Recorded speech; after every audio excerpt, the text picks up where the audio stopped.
ओम नमः शिवाय। नमस्कार भक्तगणों, स्वागत है आपका मेरे YouTube चैनल पर। आज मैं आपको भगवान शिव की बड़ी ही अद्भुत कहानी सुनाने जा रहा हूं। अच्छे लोग दुखी क्यों रहते हैं और पापी पाखंडी लोग हमेशा खुश क्यों रहते हैं और मौज उड़ाते हैं? इसके दो कारण हैं। दोनों ही कारण मैं आज आपको बताऊंगा। एक नगर में बीमार स्त्री रहती थी। उसके दो छोटी छोटी बेटियां थीं। जवानी में ही उसका पति गुजर गया। अगर आप यह कहानी सुन रहे हैं तो पूरा सुने। इस कथा को आधी अधूरी छोड़कर जाने की गलती मत करिएगा, क्योंकि इस पवित्र कथा को आधा अधूरा छोड़ने से आपको पाप भी लग सकता है। इसलिए इस कथा को पूरा सुने। आप शिव भक्त हैं तो भोलेनाथ का अनादर ना करें। दो छोटी बच्चियों को पालने का पूरा भार बेचारी उस अबला पर आ गया। दो बच्चियों को लेकर वह विधवा जाए तो कहां पर जाए? बेचारी कुछ काम धाम भी नहीं कर सकती थी और ऊपर से समाज की उल्टी सीधी बातें उसे कुछ नहीं करने देती थीं। बेचारी लाचार महिला को कोई भी सहारा नहीं था। वह अपने पति को याद करके उन बच्चियों को जैसे तैसे पाल रही थी। पति के गम में बीमार पड़ गई। उसे उन बच्चियों की चिंता थी। किस प्रकार इन बच्चियों का पालन पोषण होगा? उन्हीं बातों को सोच सोचकर एक दिन उसकी तबीयत ज्यादा बिगड़ गई और उनका अंतिम समय भी निकट आ गया। धर्मराज का एक दूत उस विधवा औरत को लेने आ गया। उनकी हालत देखकर वह दुविधा में पड़ गया।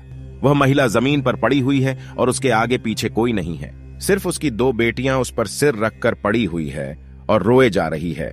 यह देखकर उसको दया आ गई। वह बच्चियां अपनी मां को रो रो कर जगा रही थीं। फिर यमदूत ने सोचा कि इनका पिता तो पहले ही मर चुका है। अगर मैं इस स्त्री के प्राण लेकर गया तो यह बच्चियां किसके सहारे रहेगी? कौन इनका पालन पोषण करेगा? यह सोचकर वह यमदूत उस स्त्री के प्राण लिए बिना ही वापस लौट गया। धर्मराज कहते हैं, तुम तो उस स्त्री के प्राण लेने गए थे, फिर खाली हाथ कैसे आए? तब यमदूत कहते हैं, स्वामी मेरी गलतियों को क्षमा करना। मैं चाहकर भी उस स्त्री के प्राण नहीं ला पाया। अगर मेरी जगह आप होते तो शायद आप भी खाली हाथ ही लौट कर आते। मैं उसे महिला की बच्चियों का दुख नहीं देख पाया। वह रो रही और अपनी मां को जगा रही थी। उन्हें वहां पर देखने वाला और कोई नहीं था। यदि मैं उस महिला को लेकर आता तो उन बच्चियों की कौन देखभाल करता? उनका पालन पोषण कौन करता? पृथ्वी लोक के मनुष्य तो इतने स्वार्थी हो गए हैं कि किसी बिना मतलब के कोई किसी का सहारा भी नहीं बनता। यदि कोई मदद करता भी है तो बदले में उम्मीद करता है, या फिर उसे अपने एहसान के नीचे जीवन भर दबा कर रखना चाहता है। यमदूत कहता है कि स्वामी उस महिला को थोड़ा और समय दिया जाए ताकि वह अपनी बच्चियों को पाल पोस कर बड़ा कर सके। यमदूत की बात सुनकर धर्मराज उसे डांटे हुए कहते हैं, अरे मूर्ख, ईश्वर की बनाई हुई सृष्टि में ना कोई एक क्षण घटा सकता है और उसकी मर्जी के बिना ना उसे जीवन दे सकता है और ना ही समय से पहले मार सकता है। ईश्वर जो करता है सबके साथ अच्छा ही करता है। तुम कौन होते हो? विधाता के नियम को बदलने वाले। तुमने उस औरत को नाला कर ईश्वर के नियमों का उल्लंघन किया है, इसीलिए इसका परिणाम तुम्हें भोगना ही पड़ेगा। जिस पृथ्वी के मनुष्य से तुम्हारी मरूनता है उस पर तुम मनुष्य बनकर अपना पाप भोगो। यमदूत कहता है कि है स्वामी, धरती लोक से मेरा उद्धार कब होगा और कैसे होगा? धर्मराज कहता है, धरती पर जाकर तुम अपनी मृत्यु पर 3 बार जाकर खिलखिलाकर हंस लो, उसे समय ही तुम्हारा उद्धार हो जाएगा। इतना कहकर धर्मराज ने उस देवदूत को धरती पर धकेल दिया और यमदूत धरती पर मनुष्य शरीर में आ चुका था। उसके शरीर पर वस्त्र नहीं थे। धरती लोक का एक नियम भी है, जिस समय मनुष्य जन्म लेता है उस समय नग्न ही रहता है। यमदूत ने जन्म तो नहीं लिया और वह निर्वस्त्र ही एक सड़क के किनारे पड़ा रहा। ठंड से ठिठुर रहा था। वहां से एक मोची गुजर रहा था। वह मोची अपने बच्चों को ठंड से बचाने के लिए कपड़े लेने जा रहा था। रास्ते में ठिठुरते हुए एक नग्न व्यक्ति को देखकर उस मोची को दया आ गई। उसने अपने बच्चों के लिए कपड़े नहीं लिए, लेकिन इस यमदूत के लिए कपड़े और कंबल तो खरीद दिए और कपड़े लाकर उसे यमदूत को दे दिए। यमदूत कहने लगा, आपने मुझे कपड़े देकर मेरे ऊपर बहुत बड़ा उपकार किया है, लेकिन कपड़े देकर आपने मुझे ठंड से तो बचा लिया, लेकिन मेरे पास ना तो कोई घर है और ना ही परिवार और ना ही कोई भोजन का साधन है।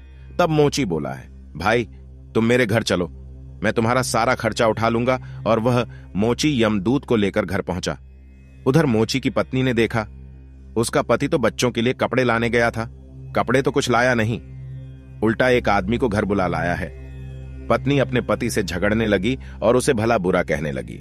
यह देखकर वह यमदूत बहुत जोर जोर से हंसने लगा। मोची ने पूछा, अरे भाई तुम हंसते क्यों हो? ऐसा क्या देख लिया आपने? तब यमदूत ने कहा, भाई मैं अपनी हंसी का रहस्य आपको नहीं बता सकता, समय आने पर मैं स्वयं ही तुम्हें बता दूंगा। यमदूत मोची के घर में रहने लगा और कुछ ही दिनों में उसने मोची का सारा काम सीख लिया। यमदूत के द्वारा बने बनाए गए चप्पल और जूते खूब बिक रहे थे। कुछ ही दिनों में मोची धनवान बन गया। दूर दूर तक उसके जूते फेमस हो गए थे। यहां तक कि राजा महाराजा भी उसे जूते बनाने का आदेश देते थे। जब वह यमदूत उसके घर आया था, उसकी तो किस्मत ही चमक गई थी। धन की कोई कमी नहीं थी, सब कुछ अच्छा चलने लगा। एक दिन की बात है, राजा का एक सैनिक चमड़ा लेकर उस मोची के पास आया और कहने लगा, देखो हमारे महाराज इसी चमड़े के बने जूते पहनना चाहते हैं। ये चाम बहुत कीमती है। तुम ठीक से एक जोड़ी जूते तैयार कर दो और ये चाम खराब नहीं होना चाहिए। इस बात का विशेष ध्यान रखना, सिर्फ इस चमड़े से सिर्फ जूते ही बननी चाहिए। भूल से भी इसकी चप्पल मत बना देना। राजा का सैनिक चमड़ा देखकर चला गया और वह मोची उस यमदूत से कहता है, देखो यह राजा वाली बात है, गलती मत करना। और चमड़ा भी बहुत कम है, इसलिए चमड़ा खराब नहीं होना चाहिए। वह कहकर गया है कि इसको इसके सिर्फ जूते ही बनवाना। अगर चप्पल बना दी तो जटिल से भी जटिल सजा देगा। मोची के इतना समझाने के बाद भी यमदूत ने चमड़े की चप्पल ही बनाई। चप्पल देकर मोची की सांस फूल गई। वह यमदूत को डांटने लगा, यहां तक कि डंडा लेकर उसे मारने को भी दौड़ा और कहने लगा, अरे मूर्ख, तुझे बार बार समझाया था कि सिर्फ जूते ही बनाना, लेकिन तूने चप्पल बना दी। अब राजा हमें छोड़ेगा नहीं, तू भी मारेगा और साथ में मुझे भी मरवाएगा और वह मेरे पूरे घर वालों को फांसी लगा देगा। मोची को अत्यंत दुखी देखकर यमदूत खिलखिलाकर हंसने लगा। अरे मूर्ख आदमी, काम बिगाड़ कर अब हंस रहा है। वह देखो, जूते लेने राजा का सैनिक आ गया है। मोची भाई, कल जो मैं चमड़ा देकर गया था उसके जूते मत बनाना, चप्पल बना दे, क्योंकि राजा साहब का देहांत हो गया है और यहां का प्रथा है। मरने वाले व्यक्ति को चमड़े की चप्पल पहनाकर अर्थी पर ले जाया जाता है। दूसरे दिन एक बुढ़िया के साथ दो लड़कियां मोची की दुकान पर आई थीं। उनकी शादी होने वाली थी और वह दोनों अपने लिए जूतों की नाप देने आई थी। यमदूत ने दोनों लड़कियों को पहचान लिया कि यह वही लड़कियां हैं जिनकी मां को न ले जाने के कारण मैं अपने किए की सजा भुगत रहा हूं, और यह लड़कियां काफी बड़ी हो गई हैं। लगता है अच्छे घर में पली बड़ी हुई है। बुढ़िया कहती है, हाँ बेटा, बचपन में इनकी मां चल बसी, इसलिए मैंने इनको अपने पास रख लिया। मेरे पास करोड़ों की दौलत है और दुर्भाग्य से मेरा कोई नहीं है। इनको मैंने अपने पास ही रख लिया। मैंने इनको पढ़ाया लिखाया और एक बहुत अच्छे खानदान में विवाह करने जा रही हूं। लड़कियों का भाग्य देखकर यमदूत सोचता है, परमात्मा जो करता है वह अच्छा ही करता है। अगर उस समय उनकी मां नहीं मरती तो यह गरीब दरिद्रता में ही पड़ी रहती है। इनकी मां के मरने के बाद दोनों लड़कियां एक बड़े घराने की बहू बनने जा रही हैं और इस बुढ़िया की करोड़ों की संपत्ति का मालिक भी बन गई है। यह सब देखकर ही यमदूत अपने द्वारा की गई मूर्खता को सोच सोचकर जोर जोर से हंसने लगता है।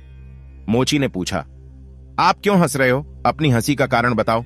यमदूत मोची से कहता है, मैं एक यमदूत हूं और जो अभी यह दो लड़कियां जूतों की नाप देकर गई हैं, इनकी मां को मैं लेने आया था, लेकिन मैं उनकी स्थिति देखकर इनकी मां को नहीं ले गया, क्योंकि यह लड़कियां बहुत छोटी छोटी थीं और उनके पिता का पहले से ही निधन हो गया था। इस कारण धर्मराज ने मुझे शराब देकर धरती पर भेज दिया।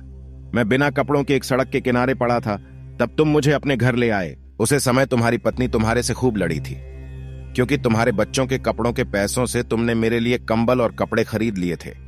तब मैं पहली बार तुम्हारी पत्नी की मूर्खता को देखकर खूब हंस था, क्योंकि तुम्हारी पत्नी और लाभ को नहीं देख पा रही थी जो मेरे आने से तुम्हारे घर में होने वाला था। पर जब दूसरी बार मैं राजा के जूते नहीं बना पाया और तुम लाठी लेकर मेरे पीछे भाग रहे थे, लेकिन तुम्हें राजा के बारे में नहीं पता था कि राजा के साथ क्या घटना घटने वाली है, जिसके कारण राजा को जूतों से ज्यादा चप्पलों की आवश्यकता पड़ गई। कई बार ऐसा होता है, हम चीजों को देखकर यह सोचकर दुख मानते हैं और हम उसे देख नहीं पाते। जो होने वाला होता है, कभी कभी परमात्मा हमारे लिए होने वाली अच्छाई के लिए हमारे साथ बुरा करता है, लेकिन हम उसे देखकर भगवान को खोजते हैं। हम उस अच्छे के लिए नहीं देख पाते जो हमारे साथ भविष्य में होने वाला है। कई बार हमारे साथ वर्तमान में अच्छा होता है तो हम बहुत खुश होते हैं, लेकिन हम यह नहीं देख पाते कि भविष्य में क्या होने वाला है। हमारे साथ दो तरह की घटना होती है, अच्छी और बुरी, लेकिन हमें हमेशा यह सोचना चाहिए कि भगवान जो करेगा अच्छा ही करेगा।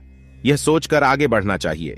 अच्छे लोग हमेशा दुखी इसलिए होते हैं क्योंकि अच्छे लोगों के साथ बाद में अच्छा ही हो सके, और दूसरा कारण यह है कि अच्छे लोग हमेशा ईश्वर के साथ जुड़े रहते हैं और इनको ईश्वर से जुड़ा रहना भी जरूरी है कि उन पर दुख आते रहने चाहिए। अंत में यमदूत मोची को सब कुछ समझाकर धर्मराज के पास वापस चला गया। इस वीडियो को बोलते समय अगर कुछ त्रुटि हुई हो तो मैं क्षमा चाहता हूं।